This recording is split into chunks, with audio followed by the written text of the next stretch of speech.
Patreon questions because I haven't done them yet and I'm about 12 days behind. So, starting with Mouse, who said, what would your VTuber avatar be? Would it be a Buddha-like figure that saw beyond esports for all that life has to offer? A Hunter S. Thompson caricature to go with the McGann crowd? A Hell in a Cell fridge build because just like VTubers wrestling, it's all fake and performative. Besides, we all look a little thinner on TV. If those are the three choices, I'd probably take the Buddha.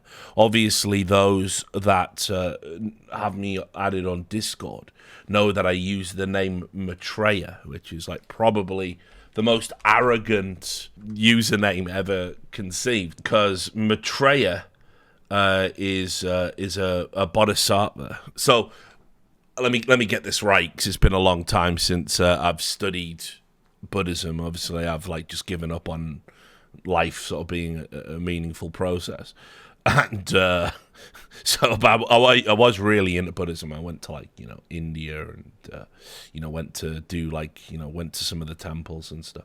But anyway, and used to read about it. But basically, Maitreya is the future Buddha of this world. He is the Buddha to come. So he's not just a bodhisattva. He is actually the future. But a bodhisattva, of course, are people that ascend to nirvana, but they come back to help humanity.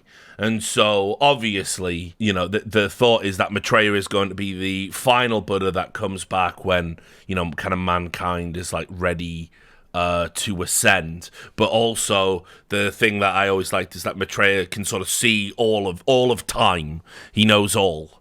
So, he knows all, interdimensionally, across all timelines and everything else. So, basically, I picked that username, like, a long, long time ago, when I was still sort of into Buddhism. But obviously, it's just, like, a monstrously fucking arrogant, to adopt that as an affectation really speaks to my ego. But, anyway, it would be that, and it would tie in. I would, like, probably link it and call myself Maitreya, become a VTuber, incense the Buddhist community. Although the idea of me having like a Ralph Steadman caricature of my face, I mean, it would probably be actually just horrifying now. Time has not been kind, but I could get on board with that as well, and that obviously would fit in with the other username, which was Gonzo. Tyler, where did you have the best steak you've ever had? This is a super tough one off the top of my head. I can tell you a country. It's obviously America. When it comes to meat, when it comes to all food, really, America's just got it fucking sussed. I mean, there's no coincidence that I gained like 20, 30 pounds almost immediately when living in the South. It was very hard to keep the weight down, especially with all the stress eating I was doing from sort of TV. And there's just sugar in everything. There's never a healthy option. But, I mean, American steak. I ate in some absolutely banging steakhouses. And then when I moved to Vegas, obviously, Vegas is slept on for food, honestly. They've got some amazing restaurants, but I think overall, the general quality of food in Vegas, like, I used to eat at a truck stop that used to turn out these fucking $5 breakfast burritos, which were just lights out. Like, it was just so good. It was just, like, down the road from where I lived. And, you would go in there and you would just literally be sat with, like, these huge truckers that, like, coming in and filling up these, like, huge, like, 2-liter cups of like coffee and stuff, guns as well, because Nevada's an open carry state. The food in Vegas was just out of this fucking world, man. Like, and so there was the best steak I ever had is I had a tomahawk ribeye from some steakhouse in Vegas. I took Sam to the Golden Steer one time, and I got to be honest, I was a little bit disappointed with the Golden Steer. It's like old Vegas chic. But the food was like, it was good, but it just wasn't like great, and it was overpriced. But I can't remember the name of the fucking steakhouse, but I had this tomahawk ribeye and it was just fucking insane. It was like I just couldn't even believe it. Like a steak could taste this good, perfectly cooked, medium rare, just an absolute banger. I mean, like, the barbecue in the South was big, but the steaks in Vegas were better. So I can't remember the name of the place, but I could probably find it if you were super interested. But the bottom line is, I mean, like, the quality of food in Vegas is just fucking off the charts. This is from £2, I believe. If you had a time machine, what would be the top 5 gigs / concerts / festivals you'd like to experience firsthand? So I got quite lucky with this. I've been at a few like historic gigs, so I'll just reel off some of the ones that I went to. I went to the first Foo Fighters gig outside of the United States. I was there back when it was like Dave Grohl and you know, he brought Pat Smear on the tour and all that stuff. So I saw basically it was their first gig outside of America. I saw that, and it was fucking crazy. I mean, I really thought someone was gonna die. It was in a tent, and fucking the pole that was supporting the tent had people like massively like climbing up it and holding on to it and stuff.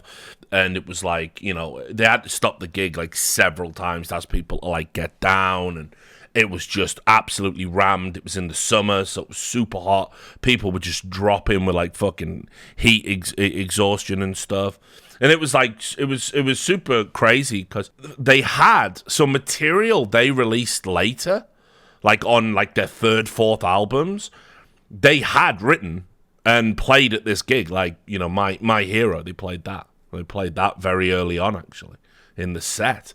And, you know, that wasn't on the Foo Fighters debut album. So I went to that gig. I was very proud to be there. I saw the Prodigy open. I saw Carl Cox open for the Prodigy one gig, which was fucking, you know, Keith, rest in peace, rest his beloved demented soul, was in like one of these see-through hamster balls, and he was like running around on top of the crowd. I was tripping balls on X. That was a historic gig, I'm sure. I got to see. I saw the Sex Pistols when they reformed. Saw them. I got the shit kicked out of me in the mosh pit at the Sex Pistols. I needed stitches after that gig, so I saw that when they reformed. So I got to actually see the Sex Pistols. I saw Soulfly's first gig outside of the US.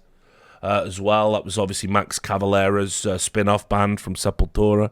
Saw that. So I went to a lot. I got to see David Bowie as well. Oh, I saw when Neil Young toured with the Pearl Jam band when they were promoting the album Mirrorball. I saw that, and that's like a gig, you know, they only played a handful of like venues because it was just a one-off tour. They left Eddie Vedder at home. Eddie Vedder was still depressed because of, you know, what had happened with so many of the grunge singers. You know, they were dropping like flies.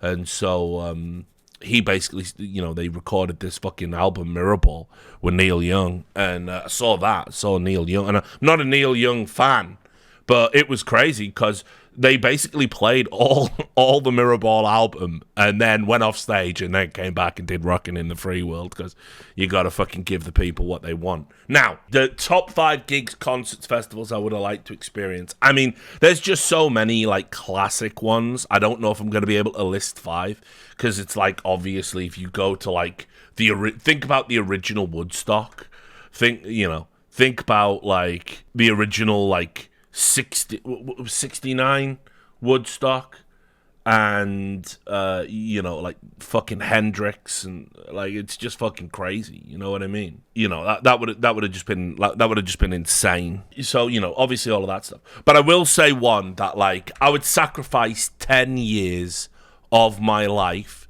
to be instantly transported for a night to the 1994 Woodstock with 9 Inch Nails. In fact, if you go to the YouTube remaster of it, there's the full concert is uploaded in like high definition. If you go to the YouTube, I think I'm like the top comment on there. I think I'm like the top upvoted comment or something, because I was just like, that gig is just fucking insane. You couldn't even imagine what it's like, you know, all the hype around fucking Woodstock coming back and doing another thing. Like, I'll read you the lineup for like Woodstock 94, and there's a documentary about it now because it was like a fucking shit show. That you had like fucking Cypress Hill, Metallica, Aerosmith, Rollins Band. You had Primus, who were fucking huge at the time, and Jerry Cantrell played in Primus. That's Jerry Cantrell from Alice in Chains. Over in the dance tent, they had like fucking Aphex Twin. There was like a ton of like mainstream artists there as well. Like Sheryl Crow played and some other people. Anyway, but for the rock stage, you had like obviously fucking, you know, like all of these great acts. Nine Inch Nails were they were just the fucking best. They just blew everyone away. And they had been out in the crowd before they went live. It pissed with rain. So there was like mudslides everywhere. Like people's tents were getting washed away. And basically, they'd been out, like everyone was just sliding around in the mud. I mean, like, let me just show you the picture. This was kind of like the iconic picture, I guess. But basically, they got up on stage and they were all just covered in fucking mud. Like, to the point where they gacked up all their equipment. The fucking, you know, they could barely stand up on stage. And it was roasting hot. You could just see steam just coming off them.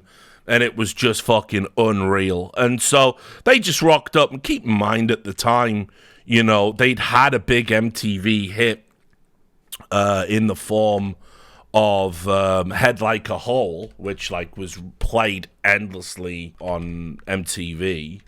And then this was when they were essentially a hot commodity because they'd released The Downward Spiral, which for me is one of the best albums in the 90s and just a fantastic concept album in general, and was one of the albums of my teenage years that I used to listen to. You know, teens love to be depressed.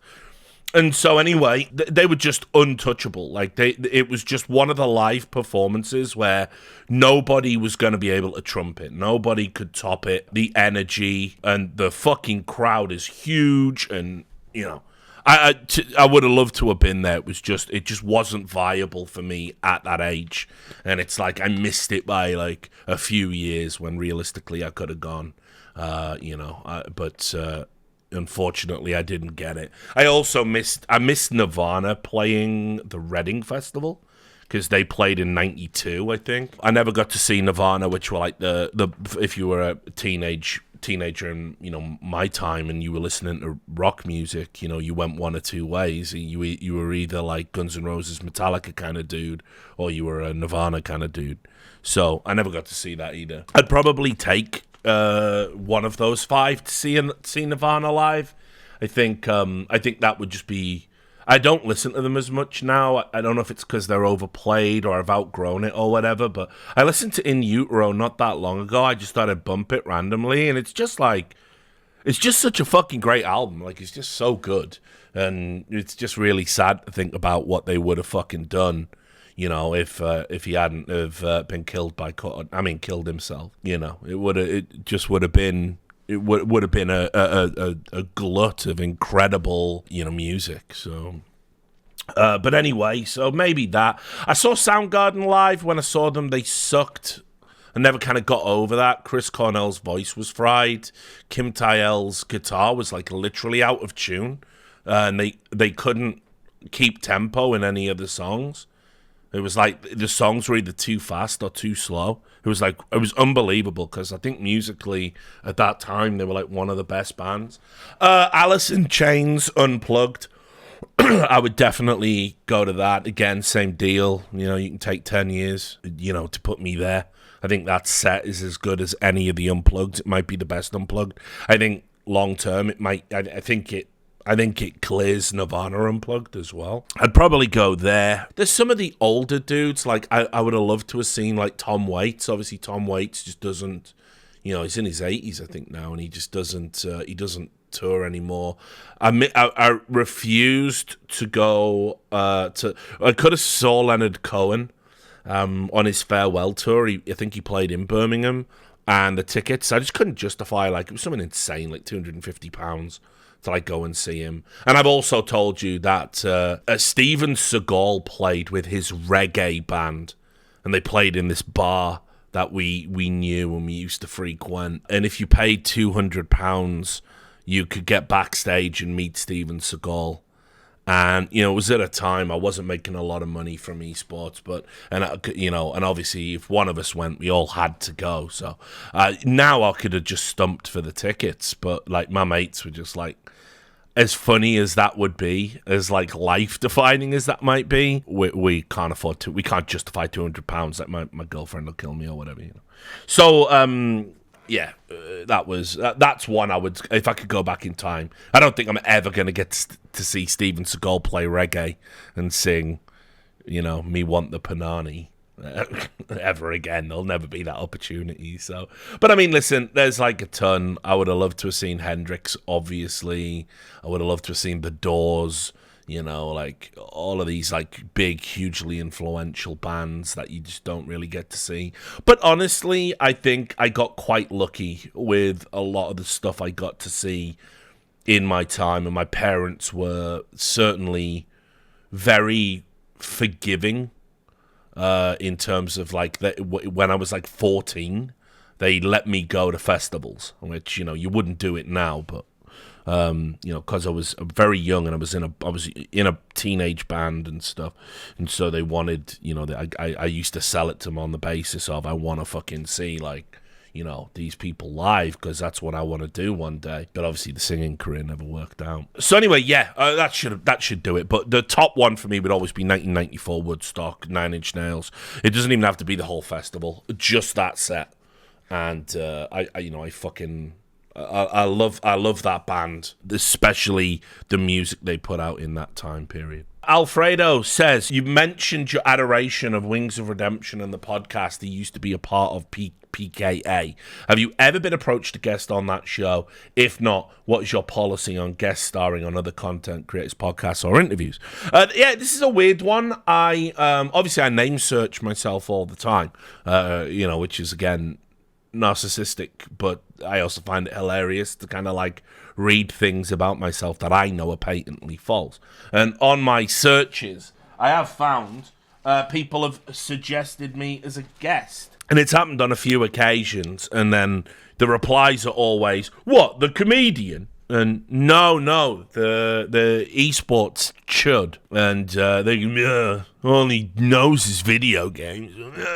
So I've been suggested. I think I got suggested for something else, like The Peasants, or some other podcast. I've been recommended a few times as a guest, and Rags jumps into some of my videos. I think he leaves comments and stuff. Yeah, Drunken Peasants out. Yeah, I think I got like recommended for that, and that never happened. But I mean, listen, I'd go on any of these. I'm probably in 2024 going to start doing, because I said I wanted to do more stuff with Destiny now that I think we're all sort of free and clear of the nonsense, and I'm watching him kind of on a very isolated, island at the moment in terms of what he's trying to say about, political events, and I'm watching increasingly Twitch streamers just get away with spreading like wild amounts of disinformation, and again only in kind of one direction. Like it's just so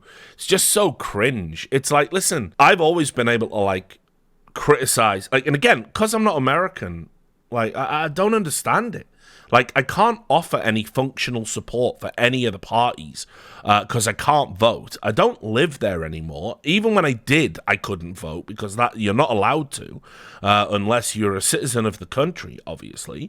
And so what I used to do was just say that's bullshit, and it doesn't matter whether it's blue or red. What happens is everyone gets so entrenched in this idea that, like, the Democrats are the good guys, that they just they can't even criticize the things they criticize in others. It's like there was a H-Bomber guy video about plagiarism came out the other day, and the internet was raving about it. It's 4 hours of just saying these people plagiarize shit, which is like they did. They were banker rights, fair enough. But he worked into it like this weird little bit that just didn't need to be there about Melania Trump. And in it, he said, like, Republicans want all black people dead and stuff like this. And just, mega cringe, childlike grasp of American politics. But, ignore that, right? That isn't the point I'm even trying to make. But he called out Melania Trump for plagiarizing a speech. If you remember, in 2016, 2017, I think it was, maybe a little bit later, she got caught plagiarizing a lines from a Michelle Obama speech, and he called this out. But here's the thing. It's like, if you then balance that, and he's not under any obligation to do it, but it's what I would do. Joe Biden has been caught plagiarizing shitloads. He has lifted other politicians' speeches whole cloth at various points in his career. Like, he is a known plagiarist. He's not only a plagiarist, he's lied about his entire career. Like, saying he graduated top of his class when he didn't, and saying he used to be a professor when he wasn't. Just all this fucking crazy stuff. He just fucking, he just has plagiarized these speeches and told these outrageous fake stories, like about how he smuggled himself into, what was it, South Africa, apartheid era South Africa, to meet with Nelson Mandela, and it never happened. So what I'm saying is, I think by all means call out plagiarism, but when you use it as a sort of cheap, I want to say Republicans bad, or whatever. And again, it just it couldn't affect you less, really. And it's a very unsophisticated grasp of where we are in the current political landscape. I mean, that goes without saying. An entire party's policies cannot be entirely bad across the board. That makes no sense. But, obviously, your guys are doing it too. You're supposedly good guys, the angels that are above reproach, and you won't criticize them. So anyway, I see a lot of this going on. I see a lot of headlines uncritically repeated. I see, there's never a correction stream. There's always a stream reacting to some fake bullshit. And so, I want to. I think I'm pretty qualified. I think I have a good handle on things. Reddit was accusing me of spreading right-wing conspiracy theories yesterday because I said Hunter Biden and his dad, Joe Biden, in 2014 were involved in an influence peddling scheme, which I absolutely believe and think there's enough evidence to substantiate it, although for some reason the GOP Oversight Committee, instead of finding the kill shot, keep putting out these pathetic attempts like they did today, where they found 3 payments of $1,300 from Hunter's shell company directly to Joe Biden, which we know from emails tallies up to money loan that he loaned him to buy a truck. Now, I don't know why Hunter Biden, who was making $50,000 a month or whatever it was while working for Burisma, I don't know why he would need to borrow money to buy a truck, but if he did, he did. And also, I know self-enrichment wouldn't look like $1,300. It would look like $13,000, $30,000, $1.3 million. That's what that would look like. So, listen, I don't know why the GOP Oversight Committee can't find the kill shot. I would imagine incompetence. But, it was dubious enough to be flagged by international banks. It was investigated by the IRS, and then that investigation was killed because they didn't want it to lead up to Joe Biden, because yes, there's partisanship in the law enforcement agencies in America too. But but we know all of this to be true, so I don't think I'm spreading a right-wing misinformation. I don't think I fall into a conspiracy theory. There's still no credible explanation for why Hunter Biden was ever given a position at Burisma at the same time his dad, who happened to be the vice president, was directly in charge for foreign policy in that region. There's no explanation for why that happened, and the only reason it would happen would be influence peddling. If it was Trump's kids, we wouldn't even be having this discussion. So it's a silly thing to say I'm a right-wing conspiracy theorist. Do I believe politicians are corrupt? Yes. That's it. And do I think Joe Biden's any different? No. I don't think saintly grandpa Joe Biden is a good human being at all, in fact. And I think if you do, you might be mentally ill. So anyway, to get back to the point, I'm down to go on all these other shows and podcasts again. I think I'm mentally well enough to do it. And I'm certainly open to the idea. But the other thing is, I never want people to be like, "Oh, you should totally go on this podcast," and then like harass the people whose podcast it is. Like, people know who I am. They can always reach out and have me on a show anytime they want. I always respond, and I'm more than happy to make the time to do it. It's good to talk to people. So, and as for Wings of Redemption, I still have high hopes one day getting him on the Richard Lewis show. I'd really like to do it. So, Jester asks, favorite dog breed? Cheating Danish coaches are excluded. It's kind of weird. I really like Samoyeds, even though I know they're just sort of big fluffy goofballs and super unpractical to look after, because I've had friends who've had them. Same with Huskies. Obviously, Davey is a mate and he's got a Husky, and I really like the idea of a Husky, but it sounds like they are fucking hard work, and a lot of intelligent dog breeds are very precocious. You see this quite a lot, like with what are they called, those dogs that are the Doge dog? Having a brain fart and can't remember the name, but basically those Shibu, that's it, yeah. Shiba Inu, yeah. Those dogs are too intelligent for their own good. Like, they just don't want to fucking do anything. They look like a fucking nightmare to sort of own, because they have tantrums, and obviously you are dealing with a child essentially, and if it doesn't want to do something, it has enough concept of self to not do it. So I probably, I always had a soft spot for German Shepherds and Dobermans. I grew up around those dogs. They are incredibly high-functioning, loyal dogs that like to be tasked. They like to be given things to do. They like to be trained. And once a well-trained German Shepherd, a well-trained Doberman is probably that really is man's best friend. They'll die for you. They are fucking some of the most like loyal familial dogs. They're gonna pull your cards sometimes. They're gonna give you that alpha shit. You just gotta, unfortunately, they are one of the dogs that, because they can be wired for violence, they're not a violent dog breed, but obviously historically they're a great hunter and protector dog. Sometimes they'll try and pull your card, and you gotta pull it back. Like, you gotta fucking show them, like, I am the boss.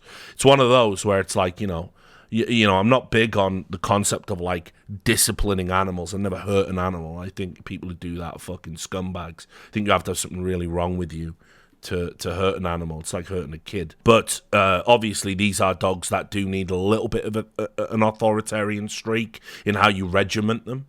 And I think they're just good all-round dogs. I think they're really good for families. Now, if it wasn't any of them, I'd go completely in the other direction and Golden Retriever.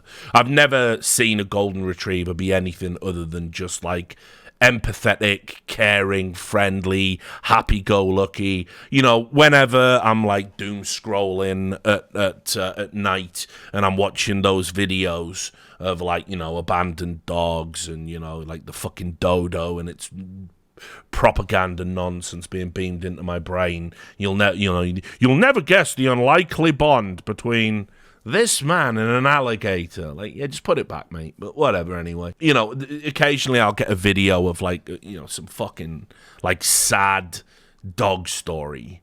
And, man, when you see a neglected golden retriever, like, listen, I'm soft as shit, like, when it comes to this stuff. Kindness makes me cry. I don't know what happened to me as a child for that to be a trigger, but extreme acts of altruistic kindness make me cry, and people enduring suffering with dignity makes me cry. Those two things, big rubbery one, can't handle it. And so when you see like a malnourished, like neglected golden retriever and they still got them big smiles on their face, like, fuck me, that's a choker. Like, they just don't let life get them down. You're just like, fuck this. You just have to put the laptop down and go for a fucking walk, you know what I mean? Like, it's just too much. So I love those dogs. I think they're incredibly kind and just good-hearted dogs. And again, it's incredible to think about the unique bond that we have, with this one other species on the planet. that, you know, we out of all the other animals we treat like shit and factory farm, we have this one breed that, because of like some form of like early evolutionary symbiosis, we just have this ridiculous simpatico with them, and I think it's great. You know, dogs are one of the best things on the planet, and so you know, there isn't such I mean, listen, I won't get into the bully XL stuff that we're having over here in Britain. I think, unfortunately, let's just say some breeds we've done, because of what we've done to these dogs, some breeds unfortunately haven't kept up with society, and you know, we've done some terrible things. Like, pugs shouldn't exist, and in all honesty, pit bulls shouldn't exist. I've been around bullies and staffs and dogs that are considered dangerous. Never had an incident, but my friend had at school, friend Jamie, he had a Rottweiler called Brett, and I knew there was something off about this dog. I've never had a dog act weird around me before. Like, dogs and me, we just, like, I've had people say, oh, you know, the dog can be a bit much, bit of an arsehole, you know, so watch yourself. And the dog's sweet as pie with me. Like, me and dogs, like, I don't know what it is. I must have one of those faces. But this dog, Brett, was fucking big, mean-looking Rottweiler, and he always had that face on him. And then one day it was on the news, because Jamie used to run a pub, and the pub was quite well known, and the Rottweiler savaged a baby who was like in a pram in the beer garden, and it fucking, you know, just ragdolled this kid, and it got put down. And, like, you know, I was like, fucking, I was like, Jamie was devastated, you know, like, obviously, but like, you couldn't say you didn't know. The kid lived, I mean, but, you know, it fucked up for life with scars, you know. Something insane, like, you know, multiple skin grafts and shit. Like, you know, you couldn't say you didn't know the dog was a wrong'un. It was a mean dog. And I think some dogs, unfortunately, just haven't, like, leveled up with where we're at. I think if you get a dog because you want to walk around with a big aggressive dog, because if anyone steps to you, you're going to use that dog and implicate that dog in handling your business, I think you're a fucking piece of shit. I think you should be in jail. Like, I don't think you should be a dog owner. I think you shouldn't be allowed to do anything. So I sort of feel sorry for the pit bulls in a way, because they're sort of victims to being bred to be hyper-aggressive, hyper-strong hunting dogs, but no one's using them for hunting. We're using them, you know, some fucking bellend can fucking scare his neighbours, you know. That so I sort of support the ban on those dog breeds, because over here in Britain, you know, it's every week you just hear a story about, like, you know, pit bull just going absolutely fucking off the deep end and just savaging a child in a park. I gotta say, in a lot of cases where dogs are aggressive, it is bad dog owners, but I think they're one of those breeds that have a trigger inside. And you just they're a time bomb. They can just go off any time, unfortunately. So anyway, yeah, long and the short of it, dogs are great. People suck. And Golden Retriever, kindest dog. The angels of the dog world. So there you go. This is Reykjavik. He's done a bespoke content request, and he wants me to review the newest case in CS2 and do it in the style of a skin cell streamer. All right, okay. Sure, money. We'll get on that. We'll put that in. I will dust off my German. I only need to say, oh mein Gott, don't I really? So that's all I need, isn't it? So appreciate that, brother. Jerky's Minion, another bespoke content request. Previously, we got Jake Lucky Newsman. Could we get one called Esports Conman, where you go over some of the biggest cons you can remember in esports history? I will create that video. I will do that. I will dig deep, because a lot of you won't even know about Sasquando, and there's nothing on the internet about it. Sasquando was a fictitious LAN event that people sent invites out to. Everybody got these invites. This is when I was editor of Cadred. We all got emails, and it was $1 million LAN tournament. I mean, they're 10 a penny now, but back in, this must have been 2008. That was like fucking insane. And all of us got invited. We were told that come to Sasquando. Somebody was like, really going into like press accreditation, we'll get you a table, what do you need, how many people are coming to cover the land and all this. And it was in Mexico, right? They said they were paying for everyone's travel, all the top teams were going to be there, and just like come to Sasquando. And people were like signing up, and then there was entry fees, because again, lands back then, you had to have we paid to play. That was just how that worked. And everyone was like, I don't know. LAN in Mexico, the company running it, never heard of them before. And obviously, Sasquando, the first ever $1 million Counter-Strike Source LAN event, was a complete fabrication, and few people did get burned on it. And then you obviously had the Indian Gaming Carnival, which is where Moscow 5, I think it was the Russians, if memory serves me correctly, they got robbed. They went out there to go to the event. They got there. The photos of this event are hilarious. Now, listen, I get it. Setups are going to be different, and not everybody's got money to burn. But that was what Moscow 5 saw when they got to fucking the Indian Gaming Carnival, and all of these tables, that apparently they were even worse than they look. They were all rickety and wobbly, and it was pretty bad. And you can see, obviously, it's inside a fucking warehouse with like, that does look suspiciously like mold on the walls. Faramir in the chat saying, "Is that Simple's hotel room?" That's a good one, Faramir, mate. You actually did a funny. Well done. They say Germans don't have a sense of humour, and he's fucking aced it. Well done, mate. So anyway, yeah, that was another big one. People got robbed. I think, is that the one where someone had a gun pulled on him? I can't even remember. So, but anyway, there's a ton. But what I'll also do is, this is a good opportunity to talk about another idea I had for 2024. Now, I'm doing that thing again, where I'm going to take on loads of ideas and maybe only finish a handful of them. But I have been thinking about my own set of esports awards, because for those of you that weren't there and I haven't done an announcement, but I'll probably write a little article about it. I was on the esports awards panel from 2016. I was one of the OGs when the esports awards got set up. I obviously believe that we should lionize our own people, recognize our own excellence, instead of looking externally for validation. One of the biggest problems we've had in esports since its inception is no one really believes in it internally. We're always looking for outside sources to tell us this is good and to tell us this is big, and eventually we've kind of like we keep tanking everything we do, because instead of like building stuff ourselves and giving jobs to the right people and stuff like that, we let external people just fucking bastardize this shit. So I was a big believer in that when the awards got set up, and unfortunately it's got more and more complex this year. I was already worried because of the Live Golf thing. There was a Live Golf activation that they didn't tell me about it. And then I was like, I'm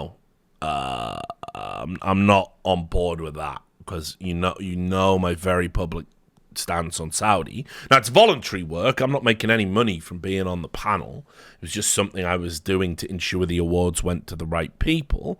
So, whatever. But then when the Lifetime Achievement Awards came out, despite discussions around who needs to go and in what order, because obviously we've got a huge esports legacy to address of people that need to be Lifetime Achievement Hall of Famers, right?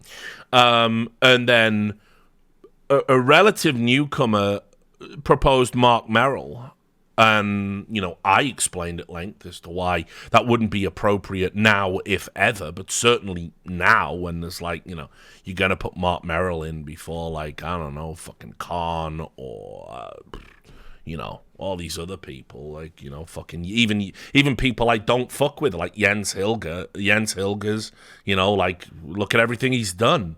He's been doing it longer than me. He should be a Lifetime Achievement Award recipient. So anyway, I thought we'd all sort of agreed, and then, I don't know, Mark Merrill's in there. And I was like, what? And it just felt that this year's awards, and I'm going to do a breakdown on the awards. Slasher said he would come on stream and do it with me, and then he disappeared like he just does, so I don't know. But we were going to do a review of all the awards and talk about all the topics that came out of it. But anyway, I mean, I was kind of aghast. That, like, it sort of devalues, it devalues the award for me, because Mark Merrill is, at the very least, 5 years out from even being a genuine consideration. So, anyway, I'm leaving the Esports Awards panel. I told them I'm out. I don't want to be associated with that. And I said, it's nothing personal. Had a good run, hell of a run, and eventually all awards become total bullshit on a long enough time scale. It's just how it goes. We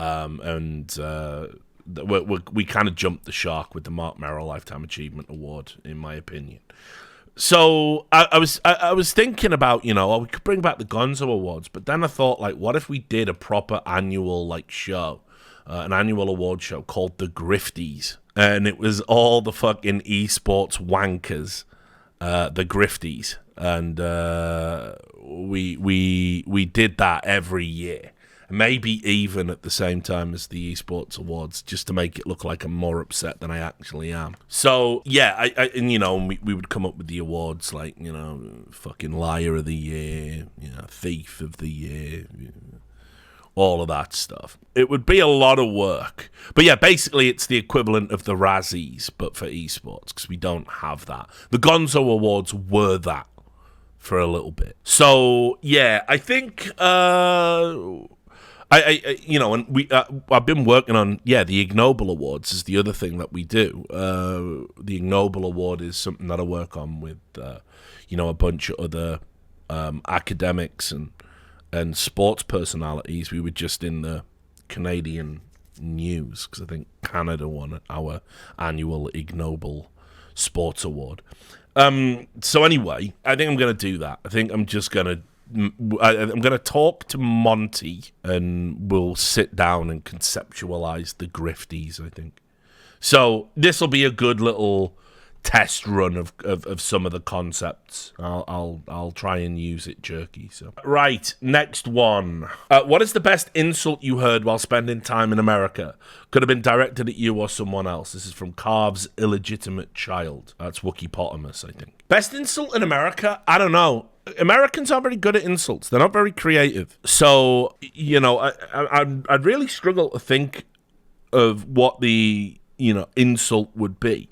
But what I can tell you is, I did get called something that has stayed with me my entire life. I was at the Metro Center in Gateshead when I must have been about 18, maybe younger. I don't know. I think I'd gone up there I think I'd gone to Games Workshop, so I must have been younger.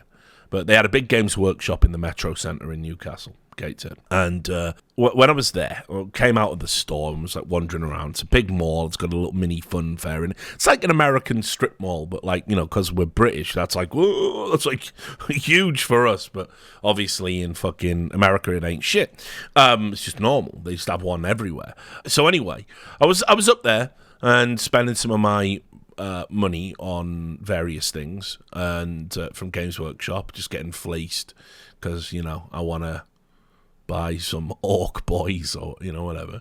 And anyway, some kid shouted at me this insult, and it's amazing. He called me a blard out, and I think a blard out, thinking about the part of the world I'm in, blard out, I think means used to the point of breaking or being worthless or something. So it's blard out, So he called me a blard out monkey arsehole, right? which means that, someone has had sex with the monkey's bum to the point where the bum's hanging off the back, like them big lumpy bums. So, a blard out monkey arsehole I got called in the Metro Center in Gateshead. And that stayed with me. That stayed with me all my life. And just thrown at me completely out of the blue. Probably a chav, saw me walking out of Games Workshop, just called me a blard out monkey arsehole. Just deal with that. Just have that. There's nothing you can say to it. So, yeah, fair enough. Other than that, You know, the goblin ball sack is technically an American insult that got thrown at me.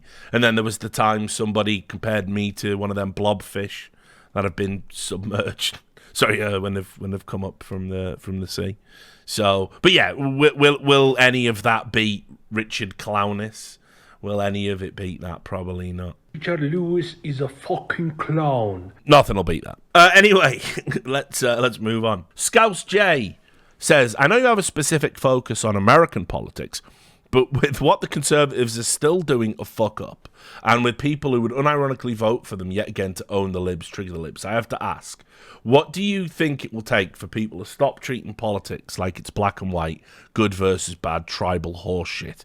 If you think it could end, how many generations removed do you think you are? It's a good question, mate. And I have to say, I don't think people really understand how we got here. So first of all, there's a lot that has to happen. There's a lot of moving parts as to why politics has become the tribal nightmare it has, and why people are really over-invested in it, and often over-invested in another country's politics. So let's just shelve politics for a moment.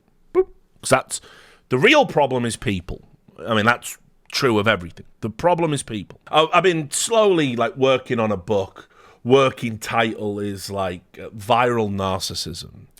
And it used to be called Our Digital Hellscape, but that sucks. And basically, it's how do we get to the point where everyone is super over-invested in everything and all they want to do is tell you about it?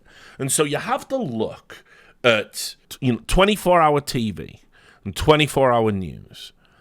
And then we get reality television. And then we get the internet.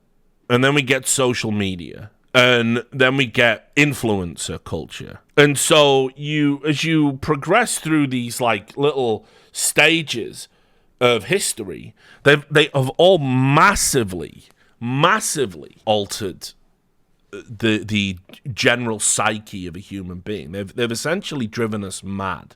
I think it was Terence McKenna that compared television to water running through lead pipes and slowly driving the Romans that drank the water insane. I think he compared television to that. Television is the water, essentially, being beamed into our brains, and it's all garbage and it's driving us crazy. So, you start adding, 24-hour news channels fucked us up. I was raised in a single-parent household. My mother did as good as she could, I suppose. One thing she never shied away from was she would, once we were able to afford a television, she would let me take an interest in current events. And, it was a thing. We would sit down and we would watch the news. And so when you were at school, you would come home, you would watch your garbage. It would be your cartoons, then children's news round, home and away, neighbours, and then the 6 o'clock news. And so 6 o'clock news on BBC, I think it would be, and you would watch that, and that would be more local. And then you get news at 10, which was a bit more serious, a bit more global focused, a bit more political focused. And so you had to watch the news, and the news was 25 minutes. It was 25 minutes, and if it was on ITV, not including ad breaks, and then 5 minutes of weather, and that was what you would watch, and that was your news. You might read a paper as well. But generally, you don't have to. You can do one or the other. So 25 minutes of news, essentially, is what you would get. Maybe, if you were hardcore into it, an hour a day. And remember, it's all curated. It is only the most important things. That's all they can talk about. The most important local news story, the most important national story, and typically more on News at 10, the most important international story. And so we've got to pick, what do you need to care about today, dickhead? What do you have to care about the most? What's happening down the road? What's happening with your government? And international events that might impact on your life if they escalate. And so you had to pick the most important stories. And you know what happened? People would watch that and go, bloody hell, that's bad. AIDS is bad. Certainly hope I don't get none of that. That crack cocaine epidemic in America sure sounds bad.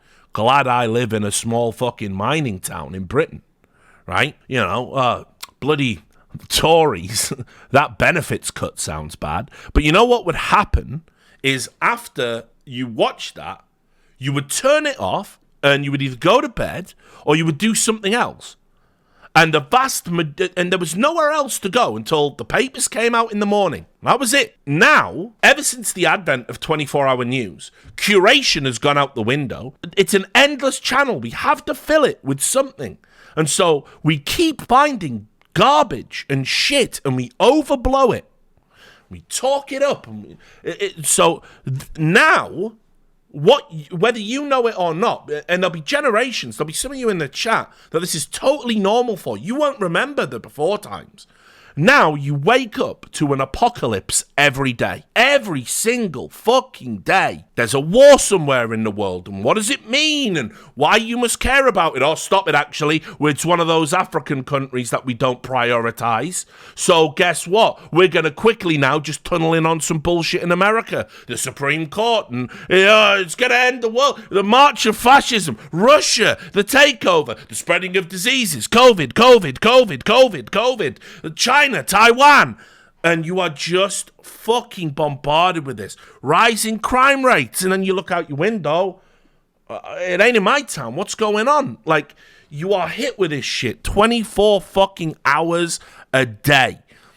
And it drives people fucking crazy because your brain is not meant to be like that. Your brain is never, no point in your primate evolution was your brain ever meant to care about that much at once. It is impossible. But that's what we expect from you. That's what you have to do to basically have normal conversations these days. Do you remember during the pandemic, did any stranger you meet talk about anything other than fucking COVID? How tedious was it? That discussions about a virus replaced pleasantries about the weather, right? It was, people were losing their fucking minds. And so you've got that going on, and that shouldn't be going on. I don't like all these fucking modern age gurus who say they've got it all fucking figured out when they ain't figured out shit, and they go on Joe Rogan and they throw buzzwords around and they say bullshit like having a dopamine detox and things like this, and I just can't be arsed with any of that. You're a fucking self-help grifter for the fucking bro generation. Shut the fuck up, right? But I will say this, going away from the internet, completely unplugging, and I mean literally not picking up a phone, not touching a computer, not watching a movie and then putting it on pause because you want to just quickly see what's going on. I'm talking about a complete unplug from the fucking internet is good for the brain. Inarguable. I've done it myself. And it shocks me how terrible my attention span is. It shocks me that I can't sit still and just enjoy a 1 hour long TV show without like, oh, what's happening on Twitter? What's happening in the world? And funnily enough, and I was going to talk about this on a separate stream, there's lawsuits going on now. In I think like 37 states are suing Facebook. Now they're probably doing it for political reasons because they don't think fucking Zuckerberg helped them enough in the fucking elections or something. But you know, there's this proof that they knew social media had an addictive component to it, right? They knew. And they used that addictive component to encourage use. And they knew it, and they let teenagers use it, and they let adults use it. They did experiments on you by fucking around with your feed without you knowing. So we know that they knew. And people have walked away from tech, and whistleblowers have said this. There's going to be a lot we're going to have to wake up to, that we've altered the trajectory of human consciousness, probably irreparably, and not in a good direction with the internet, and particularly social media, but the internet as well. So anyway, right, now we can bring that into the politics. I've just described a fucking dystopian nightmare where everyone is fucking convinced of everything's significance as it relates to their own existence and a potential capsizing of their reality at any given moment, fed fear like fucking little treats from media outlets. And what do you think if you layer politics in there? What do you think happens? You know, everybody loses their fucking mind. And in the 80s, even in the 90s, you know, in Britain, Tories and Labour, there was a lot of ill feeling coming out of the miners' strike that wasn't there before. But even then, there was still a passive-aggressive civility about the way we viewed the respective parties. But we were getting more and more tribal. Thatcher's to blame for that. She's to blame for a lot of things. But in America, you know, think about Reagan and what a unifying president he was. Nearly won every state. And in many of the blue states, you know, like one of the last red guy they ever voted for. There was a time when like Republicans and Democrats were like friends with differences. You know, you could still be neighbors. It didn't really matter which way you voted. But now both sides believe the other one will not only destroy them first opportunity they get, but destroy all of American life. And so there's no compromise there. It's like I said, it's like, how do you get around the table with Al-Qaeda when they say, well, what we want is the complete death of the West and all governments to be part of an Islamic caliphate? There's not really a lot of wiggle room on that one, guys. Sorry. We're probably going to have to just, you know, fight some insane shadow war for decades where loads of innocent people die. You know? So what happens when, you know, Democrats say, like they are doing it again because Biden's bananas and they've got nothing. They're doing exactly what I said they would do. As Trump remains at the top, they're winding up the January 6th rhetoric, the fascist takeover. Like, they're literally saying, no, really, if he gets in this time, he'll definitely be a fascist dictator. Definitely. For real this time. He didn't do it last time when we said he would do it last time. And he's the only fascist dictator to ever be elected out of office. But he will do it this time. And they've all done it, like, in unison again. And it's like, none of that's real. Like, but it works for the media companies if people think it is. And it works for the politicians because it's very mobilizing. There was a trend coming into the 90s. People just weren't voting. Election turnouts were in the toilet in Britain and America. And people weren't voting because no one gave a shit. They didn't think it mattered. What was the point? Foreign policy was only going in one direction. We keep invading these oil-based countries no matter who we vote for. You know, the poor people keep losing their benefits. It's always us who has to do the belt tightening and the austerity measures. It's never them. Every time we try and put taxes on millionaires and billionaires, they just leave the country. Or if it's a company, they threaten to shut down their plants and then unemployment goes up and there's no jobs. So the governments, which are bought and paid for, are over a barrel. So what do? It has to be you. It's always you. It's always your money, never theirs. And so people got really apathetic and stopped voting. And if we'd continued on that trend, eventually the entire system would have unraveled. And yeah, it would have been terrible in the short term, but maybe in the long term we build something better. Maybe some sort of peaceable revolution wouldn't have been so bad. But instead, what we got was the rise of the internet, the rise of 24-hour news, the rise of panic-driven media, the rise of narcissistic thinking, where you are the center of the world, you are the main character in the story, which is accented by social media use. And so you put politics in that and you turbocharge it up, boom, all of a sudden everyone's super engaged again. And everybody has to vote. Remember, you must vote, you must vote. If the other team wins, it's the end of the world. That's what you get. So, do I think we can uncouple from that? I don't know. I mean, I don't think so. I think the pendulum of shitlib hysteria is swinging back the other way. People are so tired of being terrified to just like say sorry, I think that's bullshit. I don't agree with you. No, but you must, for I am smarter than you, for I am a shit American liberal who went to, but no, I just don't agree with that. I'm sorry. I don't think that's real. So, I don't believe in fucking microaggressions or whatever it is, And people are getting tired of it. And this is why you are starting to see genuine far-right sympathy rise in some other European countries, because people are sick and tired of, if you're going to call me a Nazi anyway, maybe I will vote for the far-right party. You've lumped us all in together. That's the great crime of the Western liberal. The Western liberal is so smug and self-satisfied that when they finally got cultural power and a genuine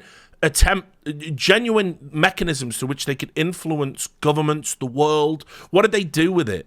Did they actually bring about positive change? Nah, they just used it to fucking settle some scores, create grievance culture, make everybody miserable, fucking self-aggrandize.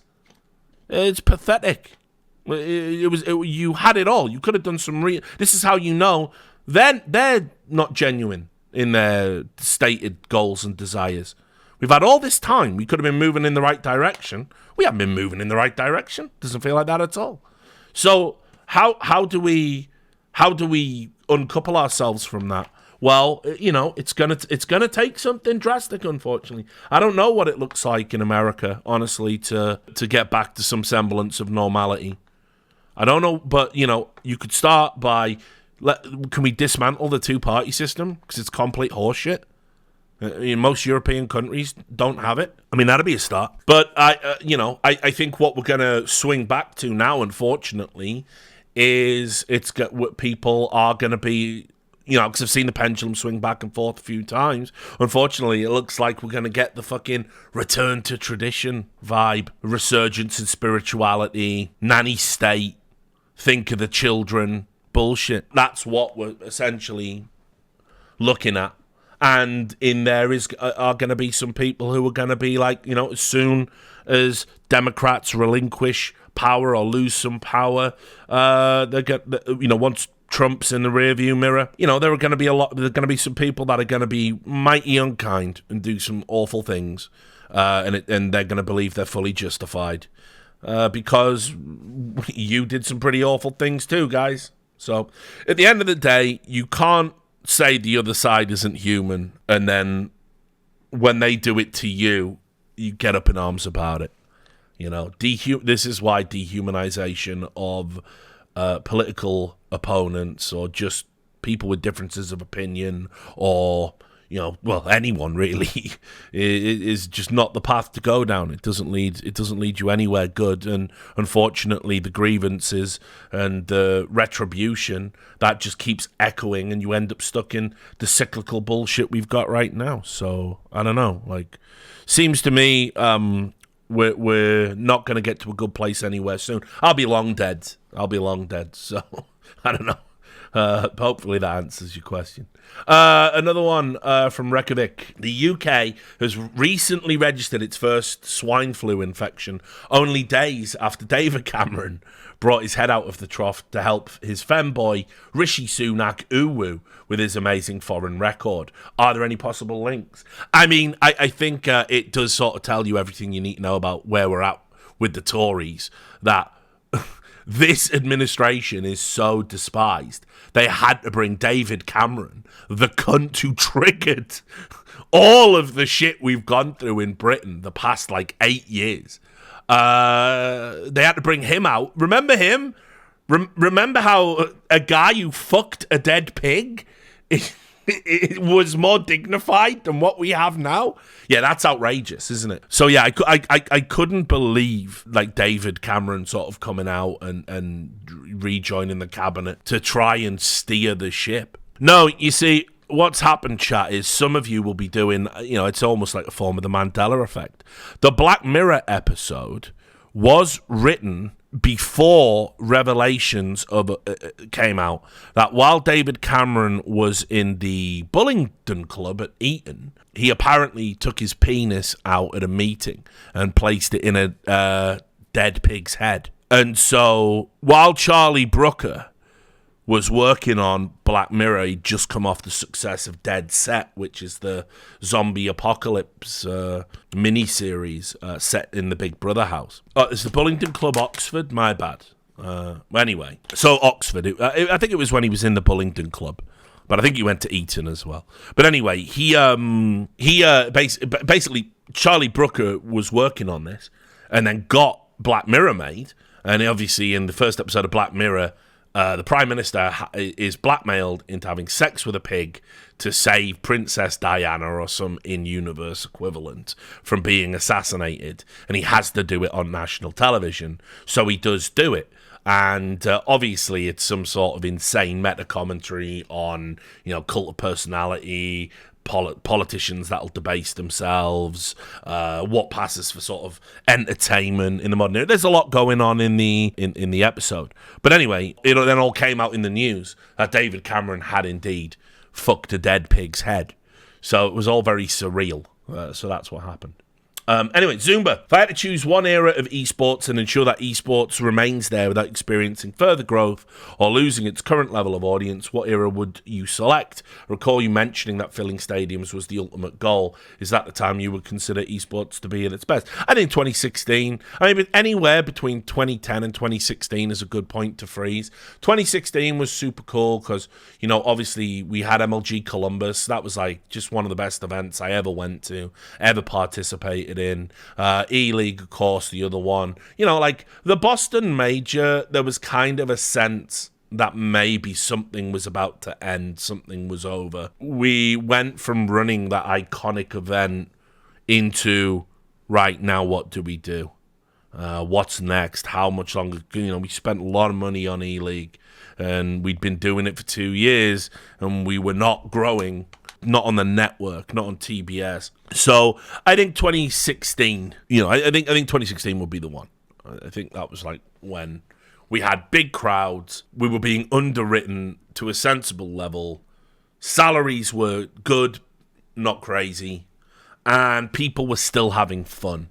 People that worked in the industry didn't get jaded yet. We hadn't been attacked to the degree that we were. So, yeah, I would do that. Pontic says, have you read books written by the sci-fi author Alistair Reynolds? Recently reread Absolution Space and thought it held up really well, plus learned that he is Welsh. Well, this is a super short one, sad to say, Pontic. I haven't read any books by Alistair Reynolds. I don't even think I've heard of Absolution Space either.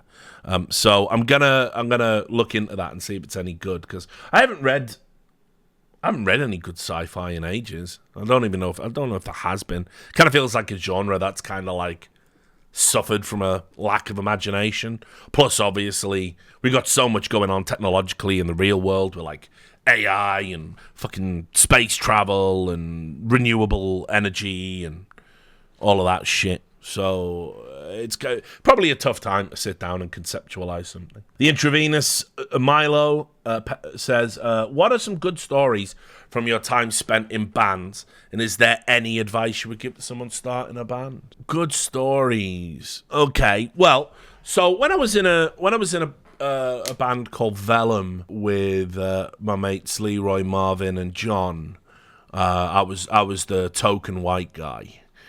In the band, we had one Indian, two black guys, and I was whitey. And we used to do, but we were kind of like heavily influenced by like the Misfits and Therapy, but also, a bit more. There was this weird like proggy element to what we were doing on some of the songs as well. It's very strange. But anyway, so we did like a little tour of London one year.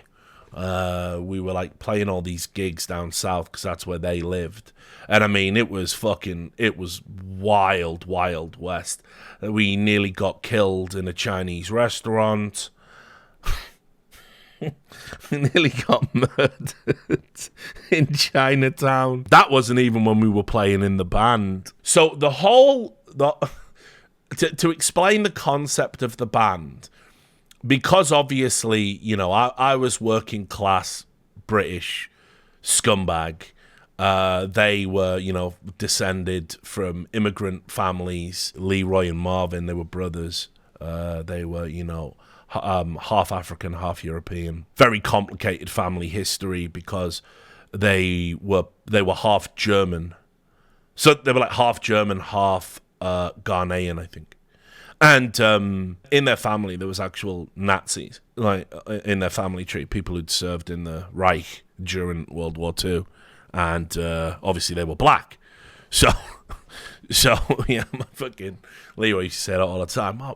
My fucking grandfather knew I existed. He'd fucking come back from the dead to fucking kill me, mate. What the fuck you on about? So anyway, and cause John was Indian as well, and he was from his family came over during the Raj or something. Anyway, the whole thing we did was it was like we played up to like the Britishness and the royalty, the regal aspect of it. We had these really shitty Beefeater costumes, the Royal Guard with the big tall hats. We wore them a few times, but that was like a fucking killer. That was like so hot to be on stage. Hat would be off after a fucking 5 seconds, and it was banging my head around.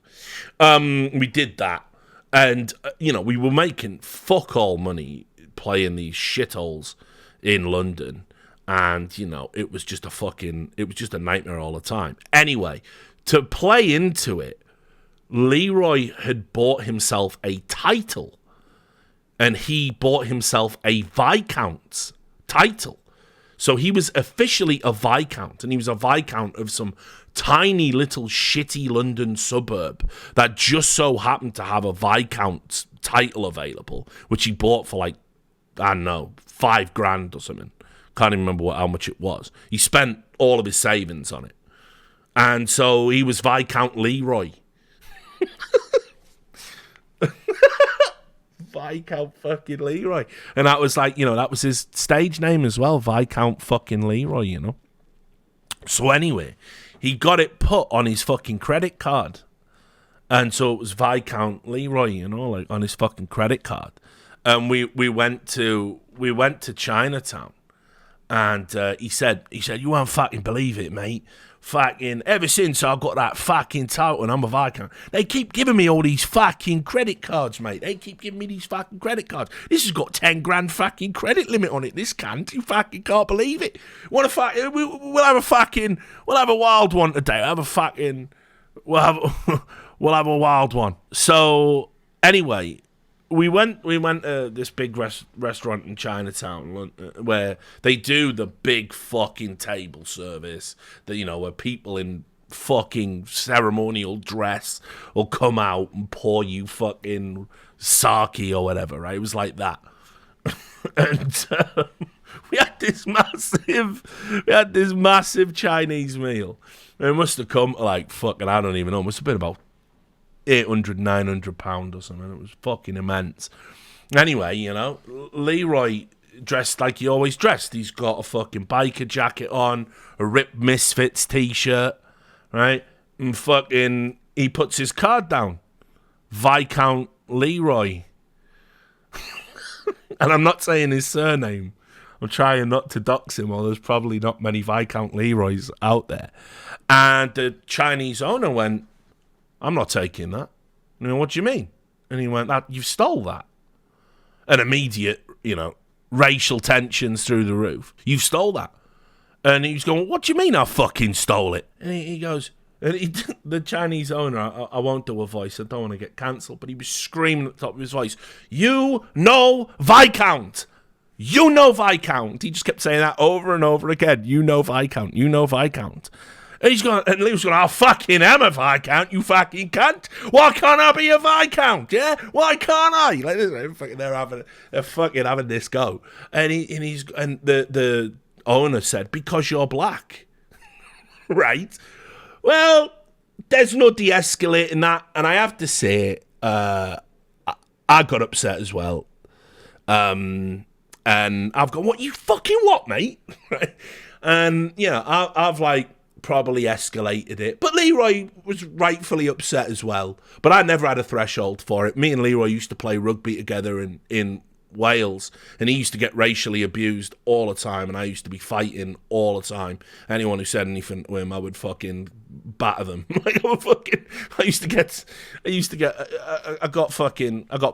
I got in so much trouble sticking up for Leroy, but you know, he was worth it, man. He was fucking one of the best guys I ever knew. But anyway, we get into a fight, and the owner starts screaming something in Chinese, and like a movie, all the people come out the kitchen.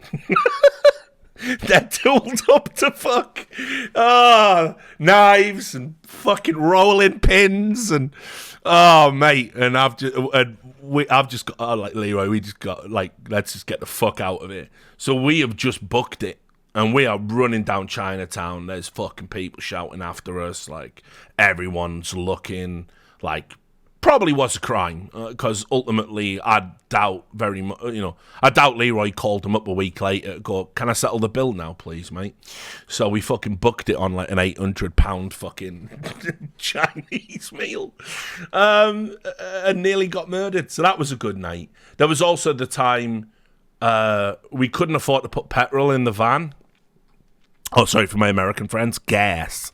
We couldn't afford to put fucking gas in the van, and so we used Marvin Wood. He was the designated driver. He was also the drummer. He's an MMA fighter now, but he fucking. We would drive to these petrol stations, and he would just fill it up and just fucking speed off down the fucking road. They had no fucking plates on the back of this white van and stuff, so we were just fucking Wild Westing it out there, mate. It was fucking insane. And I had to sleep in that van on some nights because there wasn't a lot of floor space. I crashed in that van, and I had bronchitis and laryngitis at the same time. And we had about 8 to 10 more gigs booked on this little mini tour we were doing. And I couldn't sing. I remember I came out for like a pre-mic rehearsal. We were doing Iggy and the Stooges, Wanna Be Your Dog. I'm fucking, I just couldn't sing. And so it was like an hour or two before the gig. And so I did the gig, and I shredded my vocal cords, man. Like, I was coughing up blood and all sorts. I fucked myself. But we did the gig, but with just my amp turned down to like a fraction. So you sort of knew there was someone trying to sing, but you couldn't hear how bad it was or anything. And it just sounded like a really shitty sound mix. So we did that. And then probably the only other truly insane story from that time, we were trying to get noticed. So we'd recorded a demo, and we'd heard about this thing that a lot of bands were doing at the time called like droplifting. And droplifting is where you take your stuff and you smuggle it into like an HMV or whatever, and you leave it in a prominent spot. So people look at it, might buy it, go up to the counter and they go, oh, that's not even in our catalogue. I don't know. And you try and generate buzz that way. And we again, it's why I've always been hyper aware of like the racial stuff. People like pretend it isn't there, but it is. Like, me and Leroy were doing it one day, and we got fucking pulled. And they were trying to pin shoplifting on us. And we were explaining, like, no, these are our CDs. Like, these are ours. Like, you heard of it, droplifting, we're doing it in your store. They were, like, going to call the fucking police and all this shit. We're like, for fuck's sake. Like, it's just ridiculous. So anyway, advice for being in a band? I know, man, just go do it. Like, you're going to suck. You're going to have stupid arguments. You're not going to make any money. You're probably going to play a gig where you're literally going to have the fucking PA turned off by the fucking landlord or the owner of the place because you're not playing rhythm and blues. Or, that's happened to me. Everyone's a critic. Whatever. But just do it, Right. This is from I can't see. It just begins with a K. So, with Charlie Munger's passing, who is next in line to take on the interim role as CEO at Evil Geniuses? Listen, no one, because as things stand, Evil Geniuses are done. They were in the news again, negative headlines on esports, I think it was, which the League of Legends moderators deleted because, remember, we're not allowed to say any bad things about Evil Geniuses or reference any of my reporting. Apparently, the journalist had the work taken down because I was mentioned in the article, so they're still doing that. If you want to know, are the League of Legends moderators still tragic fucking incels? Yes, is your answer. So they are. This one is from Mega Awesome Man. This is last Q&A. You brought up the fact you wanted us to harass you about bespoke content. I'm sure my fellow patrons would rather come up with another solution. Is it possible to set up a document visible to patron members of a list of bespoke content you are aware of, what's being worked on and finished? Yeah, I probably should do that. If somebody makes a Google Doc and pins it in the patron questions Discord thing, I will update it, because we've nearly got the Anders stuff and the Hell in the Cell stuff done. There's a bunch of other stuff I'm working on, but yeah, well, that's a good idea for sure. Then the question that he asks is, have you any thoughts on the completionist Gerard Carlil charity discovery? I only caught this briefly. I'm kind of waiting to see what the final destination of the story is. But yeah, I've seen it, and it sounds really, really fucking bad. You know, just a classic thing that... The problem you've got with a lot of, like, these influencers is they always fucking misrepresent how well they're doing. Because they like to make it look like they're being super successful. You know, there's a nutcase in esports that does this, who pretends that she's got, like, a really, really successful, like, OnlyFans or something, and that she's making tens of thousands of dollars every month, and then she keeps doing all these GoFundMes for things, and it's like, I don't know, dude. Like, those things don't seem compatible, and I've seen that with a lot of people. Like,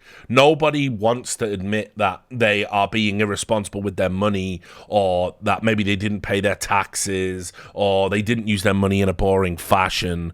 So I think ultimately what ends up happening there is people will try and hide it, and they will steal to try and hide it. They'll do anything to try and hide the shame of the fact that even though they should ostensibly be making money, they've spunked it all away. And so yeah, I'm gonna wait until there's a sort of definitive conclusion of the story before I talk about it, but I am aware of it, and I'm certainly thinking about doing a video on it. This one, Fursock, asks, what initially got you into the NFL, and how did you become a Raiders fan? This is a super easy one. Basically, in the 80s, Channel 4, to sort of fill out its sports programming, used to bring on a bunch of programs from overseas. And I've talked about it before, but if you woke up on a Sunday morning, you would get sumo, you would get kabaddi, which is Indian tag, as far as I can tell,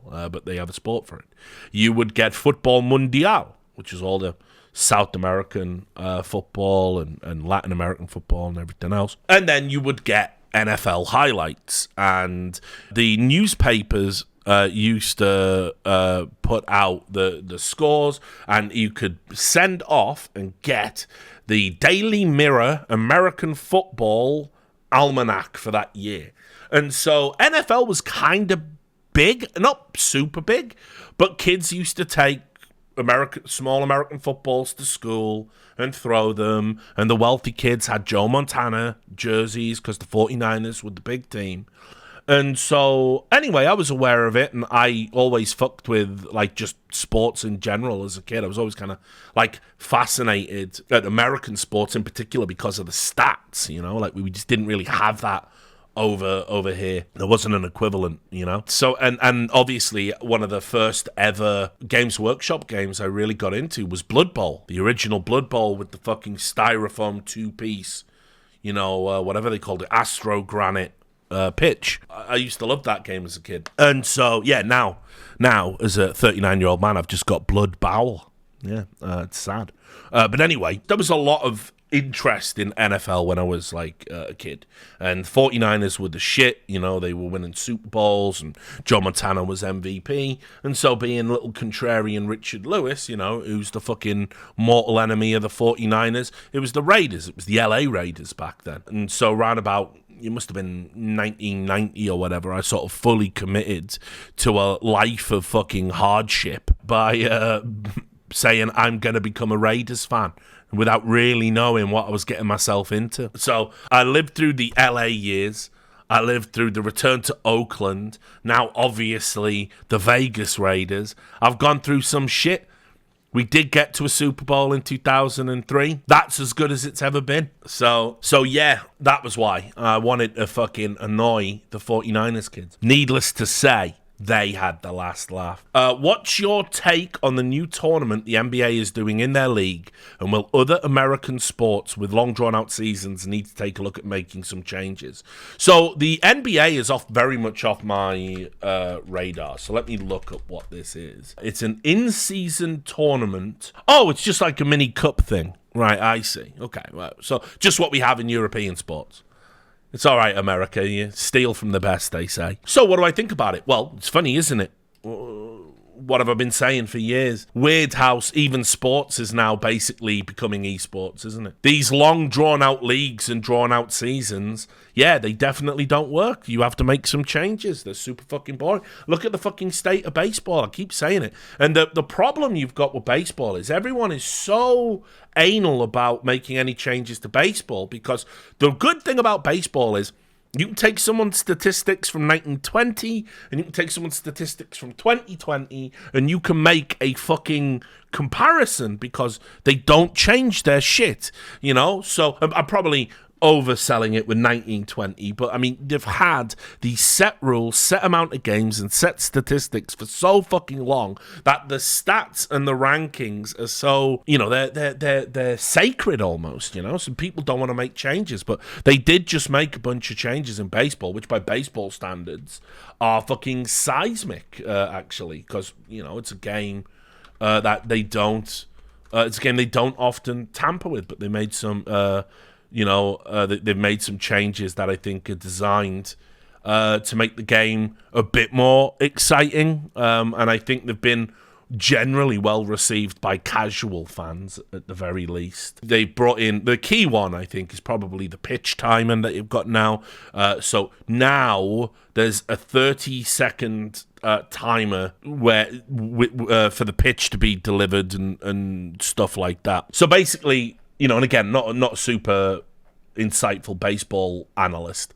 I've played Out of the Park and watched that Ken Burns documentary, but, you know, I do my best. They made bigger bases as well, so they think there's going to be more stolen bases and stuff like that. But anyway, the bottom line is, you got to adapt for the times, and I think, you know, there's a reason viewership is down. I've talked a lot about the attention economy. Well, when you run a league, when you run a sport, guess what? You are competing with everything else ever in the world, which is a lot for my attention. Why do I watch this game tonight when I know there's another 90 to go? Why this game? Why am I watching this game? Well, I'm not going to, am I?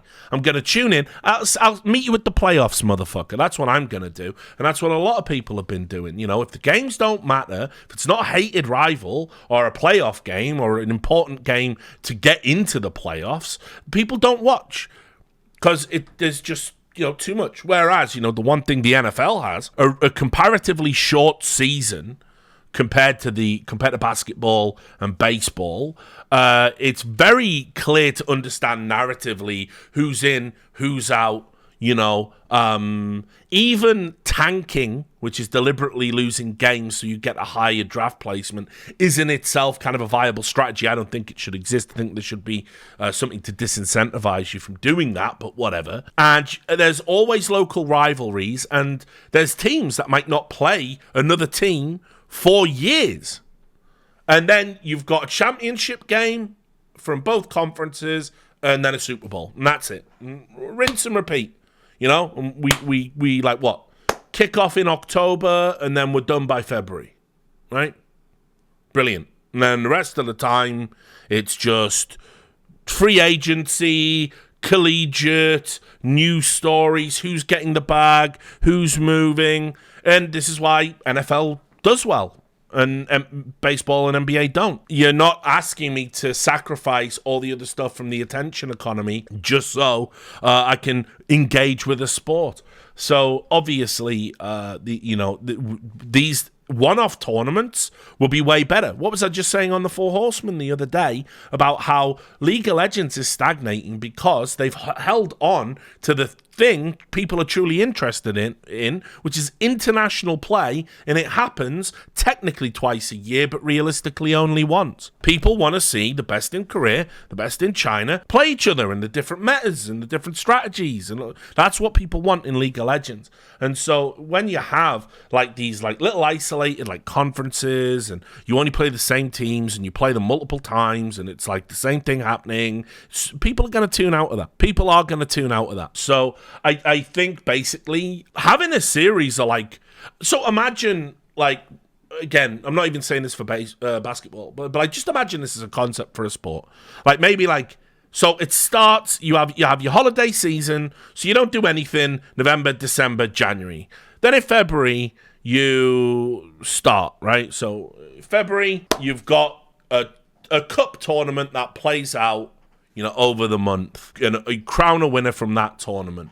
And then that team is going through to a super tournament you have would be like October at the end. You do that like 8 times, and then you create the Super 8 at the end, and you do that. You're still going to get a fuck ton of games. You're going to have more variety in the games. You're going to see the big teams less. The problem with that, and why that can work in an esport and not sports, is tickets. No team wants to play less games because you sell tickets to your stadium. And if you have a full stadium, you make a lot of money. So therein lies the problem, unfortunately. But, something structured like that would be really, really good and capture a lot of interest. It's just no one's going to sacrifice bums on seats. I don't know what baseball and NBA can do. Baseball, someone in the chat said attendance and viewership is up in baseball because of these changes. Whether that'll stay as a trend or not, I don't know. But, but it's going to take more than just rules changes. There has to be an increase in stakes to make people interested in what's going on. So, I don't know. With the addition of Peter Gammons to the Richard Lewis Football Manager Extended Universe, I thought I'd ask a related question. What is the American equivalent of a gammon? Thanks as always for the content, and congrats on the award. I guess the closest thing to a gammon just is a redneck. I never really liked the redneck stereotype because, the poor white trash stereotype. It's as derogatory and as destructive as any other kind of stereotype in a people. A redneck would be like the equivalent of a gammon, I think, in the sense that there is a belief that you're more likely to encounter somebody that's racist, somebody that is suspicious of foreigners, somebody that doesn't travel a lot, somebody that's generally ignorant of world issues. I guess the belief is you would be more likely to encounter somebody like that in that group. But, the reason that gammon, for me, is a relatively harmless barb to aim at someone. The reason I think it's ultimately harmless is, first of all, it's not racial, despite what people say. You have to be white to be a gammon. Gammon is a mindset, and basically, the mindset in and of itself is comically stupid and bigoted. And so to mock that is perfectly acceptable. So gammon is a state of mind. It's not about who you are or where you're from, and you will meet poor gammons and you will meet rich gammons. So that's just it. Gammon. Hyom, with the new trailer for the Fallout show by the acclaimed writer behind Westworld releasing it, got me thinking on what do you think would be the best writer studio to ruin another video game classic in Deus Ex? So, that's a good question. First of all, I'll just talk a little bit about the Fallout trailer. 100% gonna do the review of Fallout. Obviously, if you look on the channel, a lot of it, the overwhelming amount of it is esports content in esports interviews. But we do occasionally talk about game stuff, and one game I've consistently talked about because I'm a huge fan of the originals is obviously Fallout. And I've done coverage of all the releases and everything else. So I'm going to review this TV series. It's going to suck ass. I don't care. I saw lots of people like saying, oh, the trailer looks so good. Wrong. It absolutely doesn't look good at all. I'm a fan of the casting. The cast looks good, but some of the things in there I didn't hold out any hope for how reverential it's going to be of the source material. Todd Howard has already said it's canon. He's a executive producer of the show, so Todd Howard never got Fallout. He's not the guy you go to get an insight into what Fallout's meant to be. He's the guy that took genuine Fallout and turned it into a Fallout theme park on his engine. So I mean, he's not the keeper of the flames. He's not like George Lucas to Star Wars. That's not him at all. So I was watching it, and I got some concerns coming out of the gate. I'm a media student. I talked about some of them on the in the TV and films channel on the Discord with people, but we'll wait and see. I'm not going to be one of those react to trailers guys, but the trailer didn't look good. The makeup on Walton Goggins didn't look good. He just looked like he got his nose off. Ghoul is meant to be like, absolutely fucked from crippling radiation poisoning. Also looks like there's going to be some insane cheesy flashback episode where he's a cowboy and they gave him the Vault colors for his outfit, so who fucking knows where that's going. So yeah, I'm not having it so far. But as with The Last of Us, which fucking sucked, the more I think about it, I'll reserve judgment. Now, who would I have ruin Deus Ex? No one would be able to do a good Deus Ex, I don't think. You would need to, get the fucking writing team from, The Wire or something, because Deus Ex has to be played absolutely straight. That's what makes that game work.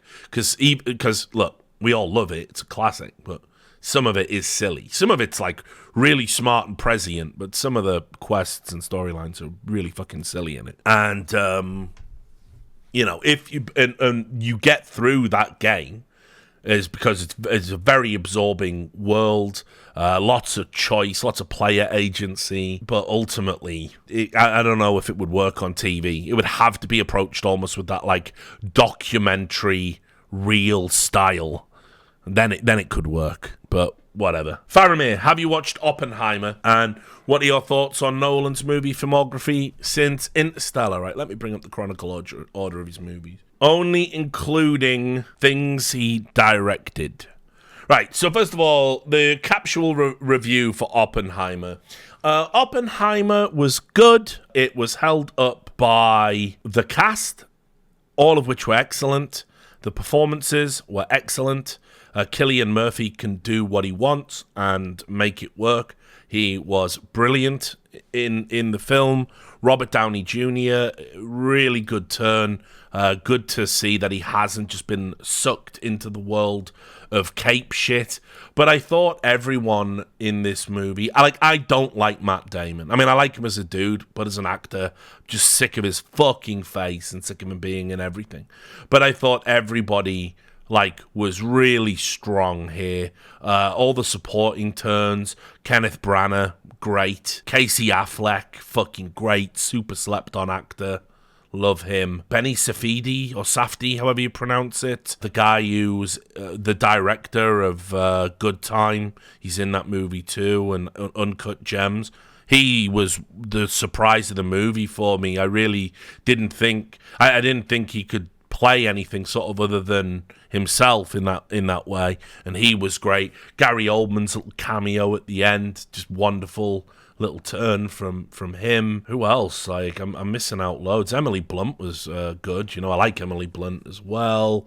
Everybody was so good in it, and the interesting editing style, which deconstructed the traditional biopic, which is, you've seen a biopic, you know what a biopic is, you know how it always goes. It's You know, it's like The Doors by Oliver Stone, or, you know, fucking the Johnny Cash movie, Walk the Line, or whatever. They all have the same structure. They all go the same way, and because of the chronological order of the story, they all play out the same way. You know, rise of the person, significant event recreated, the fallout or impact of said event, and we all know the rest is history. Blah blah. Peace out. That was somebody playing one of your favorite historical figures for an Oscar. That's what they are. They're not great. They're a very formulaic genre. This isn't formulaic. The editing gives it a new life, a new vibrance to the biopic. You have to pay attention. You're jumping in and out of different timelines, different storylines, all to show the fallout, no pun intended, of what Oppenheimer did, what his creation was, what the Manhattan Project essentially unleashed upon the world. But also, how did he get there? How did he become this figure with a shadowy second life? What were his political sympathies? Now, the film's not accurate. Oppenheimer's on record saying he didn't regret anything about the invention of the bomb. This movie portrays him a little bit as kind of a tortured figure. But I'll just say, I thought the editing was incredible. I don't always say that about Nolan's movies. But I think this was a solid 4 out of 5 movie that was highly overrated by critics who wanted to give it 97%, 9.9 out of 10, 10 out of 10's, the perfect movie, Nolan's best movie. I was reading all these reviews and it just didn't pass with reality. This is a film I'll never watch again. I can say that. It has no rewatchability for me, and I thought there were things to dislike about it. The music is stupid in some parts, it's really over the top, and ultimately it's too long. It gets very close to outstaying its welcome. This isn't Lord of the fucking Rings, let's be real. It's scientists in rooms doing equations. 3 hours is I'm a smart guy, but it's a bit of a bum number for me as well. The soundtrack was really good, but used in a stupid way. I think the reason it got so much acclaim and was a huge box office smash is because for 11 months out of the year, you are just served slop. There's only A24 doing any interesting movies whatsoever. The rest of it is Marvel, fucking Disney, DC garbage, or star vehicles, and it sucks. And nobody wants, we'll go and watch those movies because it's better than sitting at home thinking about dying.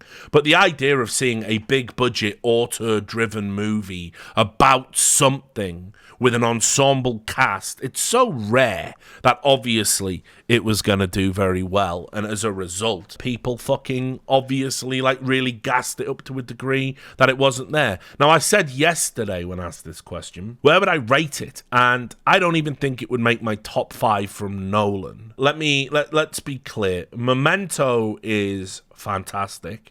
A really sort of forgotten gem. Insomnia, a remake of I think a Norwegian movie, is really slept on.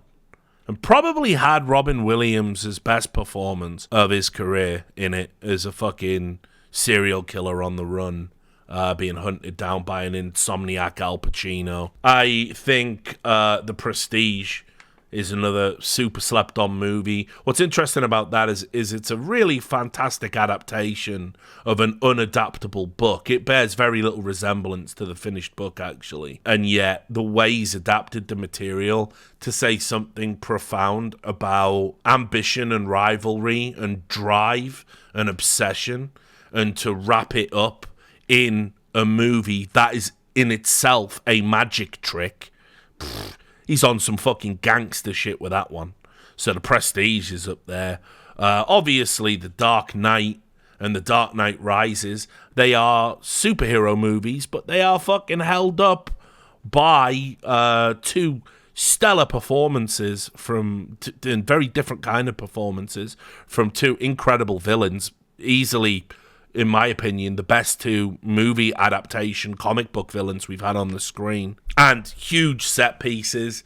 You have to understand, Batman Begins When was the last X-Men movie? I want to say it was 2004. 2006. So there you go. So think about how bad The Last Stand, the third original Bryan Singer X-Men movie is, and how just awful the effects are and stuff like that. And then compare it to 2005's comparatively gritty realism of Batman Begins with these huge set pieces. And, Nolan, I don't think it's like an amazing trilogy of movies. I don't think they are like standalone amazing movies. I think they're good popcorn entertainment. They elevate that art form. But what Nolan did is he completely reinvented the and probably perfected the superhero movie. And without his trilogy, we don't get the new Batman movie, which is excellent with Robert Pattinson and Paul Dano. So mad props for that, mad credit for that, right? Then you have Inception. I don't think there's ever been a more intelligent summer blockbuster than that. That's what it is. It's an action movie. You can wrap up all the philosophical chuntering into it, but it's just an unbelievably intelligent action blockbuster. So Inception clears Oppenheimer. I had my problems with Interstellar, as you know, as regular viewers will know. I think I watched that movie the first time and was really drawn into the first half, and by the time What's-Her-Face starts waffling about how maybe love is a force in the universe that we just can't quantify. Get me out. Matthew McConaughey jumping into a black hole with a talking robot. I don't know. But what I will say is Matthew McConaughey is fucking great. He holds that movie up. That and the set pieces, which again are fantastic. You'll never forget the scene on the water planet with the waves, and then obviously that segues into them coming back, and the dude who's on the ship is fucking ancient because of all the time they lost. And then McConaughey goes and gets all his mail and watches his fucking children age in an instant, and he just goes full send with the crying. And it's crazy to think, right? Do you want to know how fucking sick Matthew McConaughey is as an actor? On that scene where he's like crying and watching the stuff, there's no footage. It's a blank screen. They just filmed him and said, you're watching your child get like progressively older and grow up and have kids of their own, and you've lost all of those years. And so just imagine what that's like. And remember, there's no music. It's total silence on a film set. He's got no visual imagery to draw from to direct him. He's just been instructed to do that on cue. And it's one of the most fucking powerful scenes in modern cinema. That's Matthew McConaughey at his best. So, But unfortunately, the movie is kind of cheeks, and it gets super cringeworthy. And the ending doesn't make sense and is super unsatisfying. Finally gets back to his daughter just as she's on her deathbed. There should have been a mad emotional resolution there. And she sends him away. Like, she said, I'm going to die now, Dad. So, like, no, Murph. I jumped into a black hole to get back to you. Like, what the fuck is this? And then he's just on a circular planet having saved humanity, watching zero-G baseball, drinking a beer, talking to Tars the robot. Nah, that sucks, mate. Come on, Nolan, you're better than that. You're fucking better than that, mate. The ending sucks, and it kills the film. So anyway, Oppenheimer is better than Interstellar. But I'll never watch Oppenheimer again. I'll probably watch Interstellar again before I die. Dunkirk is the slept-on film. That movie is fucking... I can't believe there were mixed reviews for that film. I cannot believe it. I don't know how dumb you have to be to dislike that movie when it is a technical masterpiece. It is an ensemble masterpiece. It is an insanely accurate capturing of that moment in history and tonally spot on. Never falls into jingoism, never falls into blind patriotism. Really shows the fucking just unbelievable horror. And you're saying it just ain't realistic, man. Motherfuckers who were there, like, said it was. I'll take them, right? So the problem with Dunkirk, what people had an issue with it, was that it just doesn't have a protagonist. That's the issue I think people have with it. They wanted a war story like that dog shit 1917 or whatever it was, where it pretends to be in one take, and it's so fucking bad, that film. Absolute cringe. But they wanted a protagonist, and it's like, oh, I'm in a war, and I'm living through the war, you know? And it's just not that movie. It's showing all the moving parts that are going on around this operation. The sound design in that, I saw it in the cinema. It just like, I had shell shock coming out of that motherfucker. Like, I couldn't believe it. Like, just how insane it was. And I put it on in my house with the big telly and the fucking surround sound and watched it again and again. And it's a movie I will watch again. I think it's one of the best war movies of the last 25, 30 years. And it obviously, for me, is super underappreciated. I don't get it. I think Dunkirk's a masterpiece. So there you go. I mean, you rate it all like that. Memento clears, Insomnia clears. Maybe. You can fight me on that one. Prestige clears. Inception clears. Dunkirk clears. So, and Tenet, I'm not even going to talk about it. It's like, you spent $200 million making a fucking movie that you can't even, like, the sound design is so strange in it. And it has one really good fucking set piece. And I just think it's like they made a movie for Reddit. Like, where, oh, do you want to LARP as an intellectual? Pretend Tenet is a masterpiece of storytelling. And like, you know, it's just like, mate, can I hear this fucking dialogue? Like, Robert Pattinson's sick, can I hear his lines? I can't. All right, okay, because you've got the fucking background noise mixed up for some sort of statement about hyper-reality in a fucking movie that's about artifacts that have been sent back through fucking time to cause singularity or some shit. I don't even fucking know. I can't be asked. It took me 3 attempts to get through that film. No joke. And that never happens to me. I suffer through bad films. Like, I had to fucking turn it off, walk away, come back, start again, got further the second time, couldn't be asked. It was weird. It was like playing a video game, it was like playing Resident Evil, but you know you've hit a point where you don't have enough ammo to kill the boss, so you have to go back to the beginning. That's what I felt it was like as my brain was trying to, like, you know, fucking get all of the plot, listen to everything. It's super uncomfortable and difficult. It was just too much. It's like, sometimes you can be too clever. So, didn't like Tenet at all. Think conceivably it's his worst movie, which not a lot of people like that opinion, but I think it sort of has to be. We're on the home straight now. This is the last question. What is your current Premier League team of the season? Well, look, dude, the problem I've got with Newcastle, obviously being owned by the Saudi Arabian Public Investment Fund, is tough. I've still been tuning in and watching Newcastle games. Like, the hook is deep. I've supported them since '88. You know what I mean? It's like, since I was a little boy. And, you know, I'm not giving them any more money. I was thinking about going to those European games, but I didn't. I was going to meet up with Carv, and we were going to drink some Carlin and maybe go to Paris or Dortmund or something. But I can't give them money. I can't do that. I can't stand for what I stand for in esports and then go, listen, guys, I've just bought the new Newcastle jersey, you know, and put money in Saudi Arabian hands. Like, that would make me a hypocrite. So I'm just going to not do it and not pay any money for them and never buy a pay-per-view game they're on or anything like that, so they don't get a penny out of me. But I have watched some of the games, and you know, it's hard. I've enjoyed a lot of teams this season. I feel personally invested in Everton for some reason, for the first time ever. Like, with the points deduction now, I really want Dyche to fucking do it. I really want Dyche to keep them up. Because, you know, they were up to like 12th in the league, and then they had 10 points took off them, and now they're back in the bottom 3. So I'm invested because I like Sean Dyche. Who else have I been enjoying watching? You know, I'm a bit of a softie for Brighton. I should probably start supporting Brighton, honestly. You know, if I'm going to support a club financially with money. So, yeah, maybe. But, you know, and yeah, listen, sort of kind of invested in Man United for the first time in my life, because I do think Ten Hag is still the right man for the job. I don't think it's fair he's getting the blame. Like, his first season was basically salvaged by Marcus Rashford playing for a contract.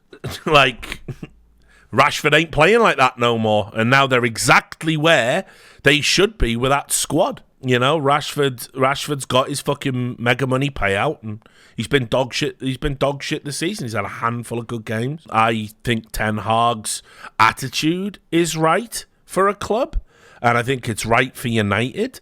I think he has just got a bunch of really mediocre players because, you know, it's been downhill since Mourinho. I remember all the people that were happy when Mourinho got fired saying, maybe he's not the special one after all. Mate, what he did with that United squad actually is fucking up there. He is a godhead, frankly. So, yeah, I'm kind of a little bit invested in United because I like Ten Hag. You know, us baldies have to stick together, I guess. But there we go. We did it. It's all the Patreon questions. Holy shit, that went longer than I thought.